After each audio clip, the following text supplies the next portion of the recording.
Well, a very warm welcome back to your Wednesday morning on your Feel Good Breakfast Show. This is Expresso on SABC3 as we talk money matters this morning. Now, a South African retailer has been put in the spotlight this past week after charging a 60-year-old man close to 18,000 Rand for a 6,000 Rand washing machine.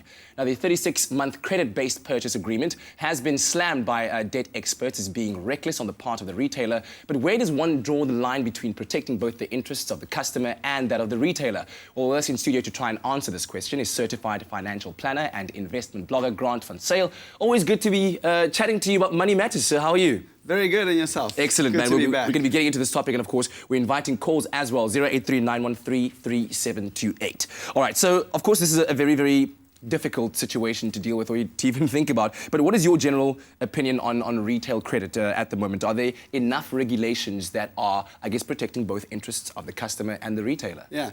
So let's put it into perspective. This is not the first time this has happened. This has been around for quite some time. And this is how these companies make their big profits. Yeah. The unique thing in this case is that social media has got hold of this and has blown it up and given the public a good insight to how these products actually work. The government has realized that this is a big problem. So they've brought out the National Credit Act, the Consumer Protection Act, to protect people from these sort of contracts. However, these companies still continue to target the uneducated market, and therefore, if you're uneducated, how do you know what rights you have? And therefore, how do you protect yourself? So that's the problem that we're facing in that segment. Yeah, and of course, this is exacerbated by the fact that the economy is pressing on both sides as well. But when you look at what's been said about this contract is that it included costs like a contract fee, delivery fee, maintenance agreement, credit life insurance, insurance against damage, interest at a whopping 23%. All of that put into one contract, fine print and all of that. So how does the normal man on the street process these kinds of contracts, and how do you protect yourself then?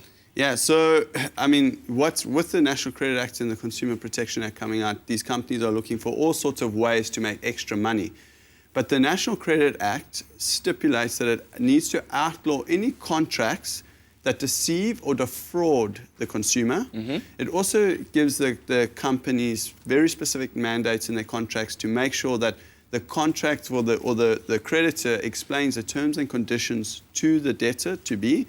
And the Consumer Protection Act stipulates that all contracts have to be in very simple language for you to understand.